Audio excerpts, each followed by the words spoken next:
The great galactic arena was a place of legends, but today it felt more like a funeral for hope.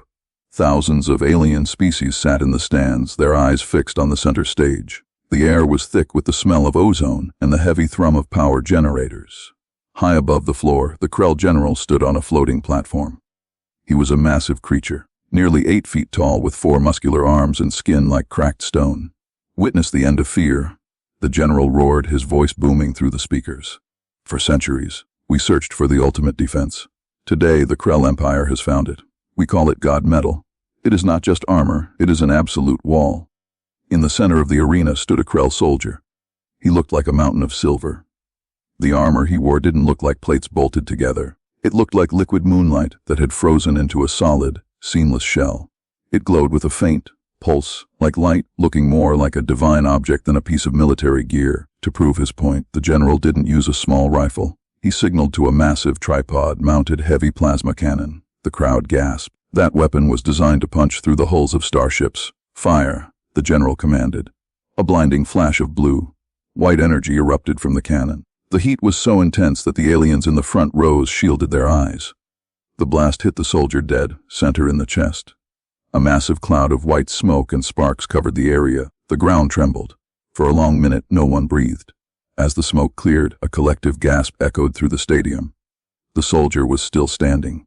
He hadn't even moved an inch. But the truly terrifying part, the silver armor was perfect. There was no black char, no melted edges, not even a tiny scratch. It looked brand new. The general let out a deep, barking laugh that shook his chest. "You see, the universe is now divided into 2 groups, those who wear God metal, and those who bow to it. None of you, not the Zogari giants, not the insectoid swarms, possess the strength to even dent our glory." His glowing eyes scanned the crowd, finally landing on the small section reserved for the human delegation. Humans were the newcomers. To the rest of the galaxy, they were average. They weren't the fastest, they weren't the strongest, and they didn't have psychic powers. The general's eyes locked onto a young woman sitting in the front row. Her name was Sarah. She wasn't a soldier or a diplomat. She was a mechanical engineer who had spent her life fixing cargo ships and mining drills. She sat quietly, wearing grease-stained blue coveralls with a wrench tucked into a side pocket. She looked tiny compared to the giants around her. "What about you, little human?" the general mocked, pointing a massive finger at her. "Your species talks much about courage. Perhaps the weak humans would like to try their luck against true perfection. Or are you only good at fixing our old trash?" The stadium erupted in mocking laughter. The sound was deafening, a wave of noise meant to crush the human spirit. Sarah didn't look angry. She didn't look scared. She just looked bored. She leaned over to her captain, whispered something, and then stood up. The laughter died down into a confused murmur. Without saying a word, Sarah hopped over the railing and landed on the arena floor with a soft thud. She walked toward the silver giant. She had no gun. She had no glowing sword. She didn't even put on a pair of gloves. The Krell soldier looked down at her like she was an ant. He puffed out his chest, the God metal, shining brilliantly under the stadium lights. The suspense was like a physical weight. Every camera in the galaxy zoomed in on Sarah's hand. Her skin looked so soft and fragile against the cold, hard silver of the armor. She reached out, her movements slow and steady. She wasn't winding up for a punch. She wasn't looking for a button. She simply extended her index finger, moving it toward a tiny spot near the soldier's sternum. The world seemed to stop spinning as her bare skin finally made contact with the indestructible alloy. The Krell soldier stood like a statue of silver, looking down at Sarah with a look of pure disgust. To him, she was nothing more than a biological error, a soft, squishy creature made of water and fragile bone. He stood over 7 feet tall, his shadow completely swallowing her. He didn't even bother to raise his 4 arms to defend himself. Why would he? He was wearing a suit that had just swallowed a starship-grade plasma blast without a hum. He leaned in, his face just inches from hers, a cruel grin spreading across his gray, rocky face. "Go ahead, little ape," he rumbled, his voice like grinding stones. "Break your hand. It will be the most interesting thing a human has done all year." The crowd in the arena was buzzing. Thousands of aliens leaned forward, their many eyes, sensors, and cameras focused on Sarah's small, pale hand. They expected a punch. They expected her to scream in pain as her knuckles shattered against the God metal. But Sarah didn't punch. She didn't even close her fist. She stood there, breathing calmly. Her eyes weren't looking at the soldier. They were scanning the surface of the armor. To everyone else, it looked like a solid, perfect wall. But to Sarah, A woman who had spent 15 years listening to the heartbeat of massive mining engines and fixing pressurized hull leaks in deep space. Everything had a rhythm. Everything had a weakness. She moved her index finger. It was slow and deliberate, like a painter adding the final touch to a masterpiece. She didn't aim for the thickest part of the chest. Instead, she found a tiny, invisible point, a microscopic junction where the molecular grain of the alloy met a cooling vent. She touched it. At first, nothing happened. The soldier's grin grew wider. The general up in the balcony started to draw breath, to let out another mocking laugh. The silence in the arena was so heavy it felt like it might crush the spectators. Then, Sarah leaned in just a fraction of an inch.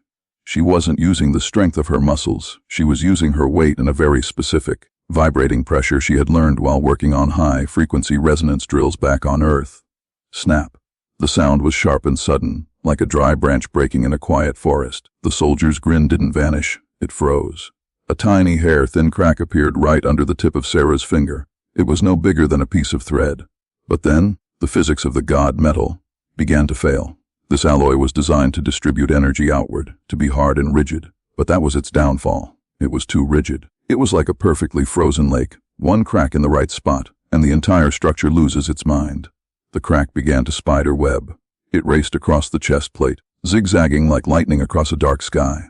The faint blue glow of the armor turned into a frantic, flickering red. Ping, crack.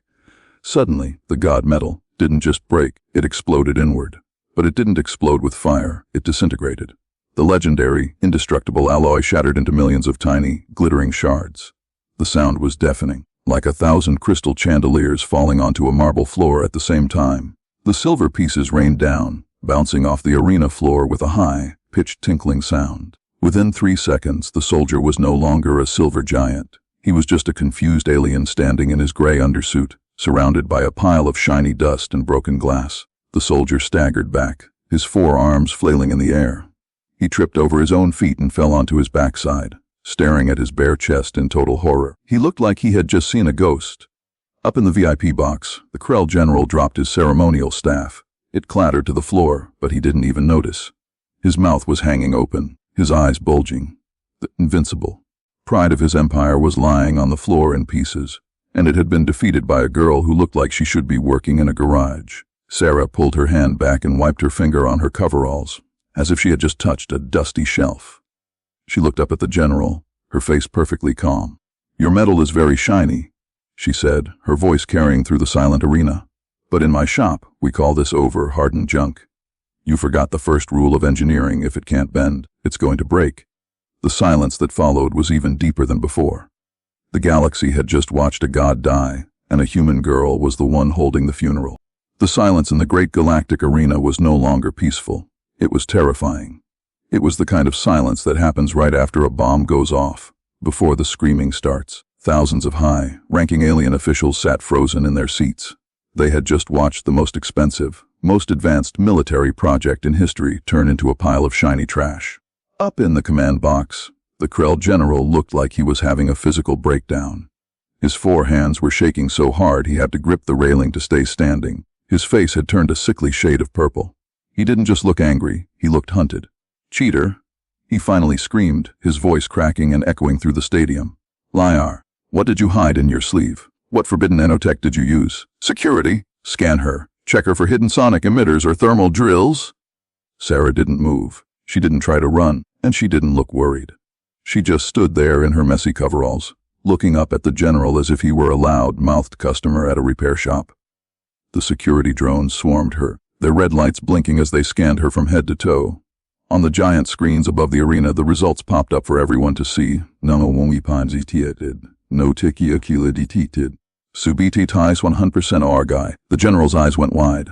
"That's impossible. No biological creature has the physical strength to shatter god metal. It's physically impossible." Sarah finally spoke. Her voice wasn't loud, but because the arena was so quiet, everyone heard her clearly. "I didn't use strength, General," she said, holding up her bare hand. "And I didn't use a weapon.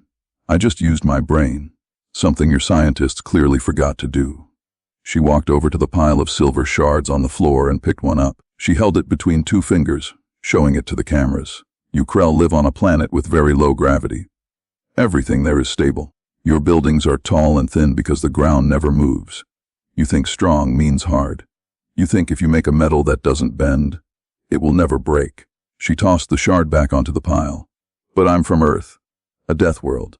On my planet, the ground literally tries to swallow our cities. We have earthquakes that can snap a mountain in half. We have hurricanes that turn steel beams into noodles. We have oceans that crush anything we sink into them. She took a few steps closer to the general's platform. On Earth, we learned a long time ago that if something is too rigid, it's weak. We don't build things to be indestructible, we build them to survive. Your scientists grew up in a quiet universe. Humans grew up in a world of vibration and frequency. The general stared at her confused. Vibration. What does that have to do with armor? Sarah smiled, a small, tired smile. Everything has a frequency, General. Every atom, every piece of metal, every heart. If you find the right rhythm, you don't need a hammer to break a wall. You just need a tap. Your god metal was so focused on being hard that it became brittle. It was under so much internal tension that it was practically begging to explode. I just found the kill point, the one spot where all that energy was stuck, and gave it a little nudge. She looked around the stadium at the thousands of shocked faces. To you, this was a wall. To a human engineer, it was a glass house waiting for a pebble. We don't need a plasma cannon to destroy your empire, General. We just need to know where to touch it. The general fell back into his seat, his face pale. For the first time in history, the Krell weren't looking at humans as weak or average. They were looking at them as something much worse. They were looking at them as the universe's ultimate own makers. In the stands, the human delegation sat perfectly still. They weren't cheering. They weren't bragging. They just watched with calm, steady eyes. That was the most frightening part. The humans weren't surprised that Sarah had broken the armor. They had expected it. The secret was out. Humans weren't just survivors. They were the masters of destruction, and they didn't even need a gun to prove it. The silence in the arena didn't last long. It was quickly replaced by a low, buzzing sound, the sound of thousands of council members whispering in a dozen different languages. The air in the stadium felt like it was charged with electricity. On the high balconies, the leaders of the galaxy's most powerful empires were leaning over their railings, their faces filled with a new kind of terror. They weren't just looking at a broken piece of armor anymore. They were looking at Sarah, and through her, they were seeing the entire human race in a terrifying new light. If she can do that with a finger, one counselor whispered, his many eyes twitching, what could a human soldier do with a combat knife? What could a human fleet do to our starbuses? The realization hit them like a physical blow. Most species in the galaxy spent billions of credits making things bigger, thicker, and heavier. They thought strength was a wall. But the humans had just proven that every wall has a weakness, and they were the only ones who knew how to find it. To the humans, the galaxy's most advanced technology wasn't a threat. It was just a puzzle waiting to be solved. The Krell general, however, wasn't thinking about philosophy. He was thinking about his career, his pride, and the fact that he had just been humiliated in front of the entire universe. His face turned a deep, bruised purple. He couldn't let this girl walk away. If she left now, the Krell Empire would become the laughingstock of the stars. "No!" The general screamed, slamming his 4 fists against the control panel. "This is a trick! A sabotage! You have insulted the Krell military and destroyed state property. Guards! Arrest the human!" Take her to the interrogation chambers. I want to know exactly what kind of magic she used to break my steel. Below, 6 Krell elite guards stepped out from the shadows of the arena tunnels. They were massive, carrying heavy shock staffs, and wearing the same silver armor Sarah had just shattered. They moved in a circle around her, their heavy boots thumping on the ground. Sarah didn't run. She didn't even look scared. She just stood there, watching them come closer. But before the guards could reach her, something happened in the stands. It wasn't a loud noise. It was just the sound of chairs sliding back. The 20 humans who had come with Sarah, a mix of mechanics, cargo pilots, and one old captain, all stood up at the same time. They didn't reach for guns. They didn't have any weapons on them. Instead, they all looked up. Not at the guards, but at the massive, glowing structural pillars that held up the arena's heavy domed roof. These pillars were made of the same, indestructible alloy designed to hold millions of tons of weight. One of the human mechanics, a tall guy with a scar across his nose named Mike, cupped his hands around his mouth and shouted down to the floor. "Hey, Sarah!" These pillars look a little tight, don't they? I think they're under a lot of stress. Sarah looked up and nodded with a small, knowing smirk. "Yeah, Mike." They're way too rigid. I'd say the resonance frequency is right around 400 hertz. Mike looked at the other humans and cracked his knuckles. You heard her, boys. Touch the pillars. Let's see how long this roof stays up. The humans started walking toward the nearest support beams. They weren't running, they were walking with a calm, terrifying confidence. One man placed his palm against a pillar. Another took out a simple metal tuning fork from his pocket and tapped it against the base. The Krell guards froze in their tracks. The general's shout died in his throat. The council members looked up at the ceiling. They realized that if the humans did to the building what Sarah had done to the armor, the entire stadium, along with every leader in the galaxy, would be crushed under 1 billion tons of silver glass.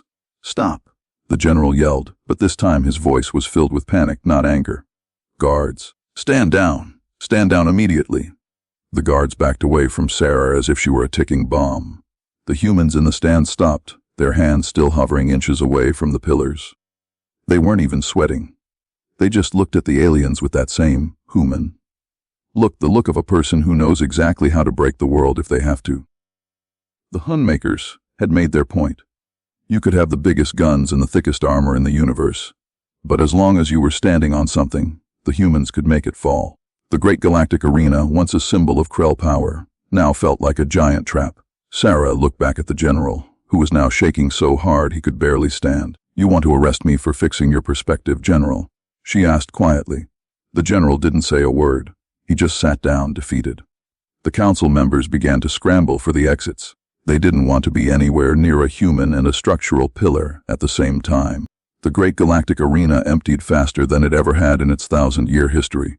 The Krell God Metal project, which had cost the Empire trillions of credits and decades of research, was officially canceled before the sun even set on the stadium. News of the shattering spread across the galaxy like wildfire. Every alien military commander was suddenly looking at their own, unbreakable, ships and fortresses with a new sense of deep, cold dread. A week later, things had returned to a different kind of normal. On the edge of the human diplomatic sector, far away from the glowing palaces and high-tech towers, sat a small, dusty hangar. It smelled of old oil, burnt welding rods, and coffee. There were no god metals. Here, just honest steel, iron, and rubber. Sarah was hunched over the engine of an old, beat-up tractor used for hauling lunar cargo. She had a smudge of grease on her cheek and a wrench in her back pocket. To anyone passing by, she looked like a simple worker. No one would have guessed that she was the girl who had brought an empire to its knees with a single finger. The heavy sliding door of the hangar creaked open. Captain Miller walked in, his boots clanging softly on the metal floor. He stood there for a moment, watching her work. He held 2 cups of coffee, handing one to her as she wiped her hands on a rag. You're all over the news, you know, Miller said with a quiet chuckle. The Krell general resigned. The council is rewriting every single safety manual in the galaxy. They're calling it the human factor. Basically, they've realized that if they build it, we can find a way to snap it. Sarah took a sip of the coffee and sighed. I just wanted to fix the tractor, Captain. I didn't mean to start a galactic crisis. Miller leaned against the workbench, looking at a small pile of scrap metal Sarah had collected. You really broke their hearts out there, Sarah. Not just their armor, but their pride. They thought they were gods because they had the hardest metal. Do you think they learned their lesson? Or are they just going to try and build something thicker next time? Sarah picked up a small, jagged piece of the silver Krell alloy, a shard she had kept as a souvenir. She rolled it between her thumb and forefinger. They won't learn, Sarah said, her voice calm but serious. Not yet. You see, Captain, most of these species grew up in a universe that was kind to them. They think strength is a number. They think it's about how much weight you can carry or how much energy you can absorb. They think strength is about how much you can take. She looked at the old tractor engine, a machine that had been broken and repaired 100 times, yet still kept humming. But humans, she continued, we grew up on a planet that tried to kill us every single day. We didn't have thick hides or 4 arms. We had to learn how things worked. We spent 10,000 years learning exactly how to break things that didn't want to be broken. We learned that the harder a wall is, the more it wants to shatter. We don't see an indestructible alloy, we see a challenge. She tossed the silver shard into a bin filled with rusty bolts. It made a cheap, clinking sound. The galaxy is safe, Captain, she said, picking up her wrench again. But it's only safe as long as we choose to be peaceful. Because the moment someone tells us we can't break something, well, that's when we start looking for the kill point. Meanwhile, millions of light years away, the former Krell general sat in his darkened office. On his desk lay a single, tiny shard of the silver metal. He stared at it for hours, remembering the sound of it shattering like glass. He realized that the humans weren't the weak species they had mocked. They were the most dangerous thing in the stars, not because they loved war, but because they understood the very fabric of reality better than anyone else. He looked at the shard and realized a terrifying truth. The humans weren't hiding behind armor. They didn't need it. They were the hammer, and the rest of the galaxy was just the anvil. The final shot of the video fades out on the human hangar, where Sarah is whistling a simple tune, her wrench turning a bolt, while the indestructible metal of the galaxy sits in her trash can, forgotten.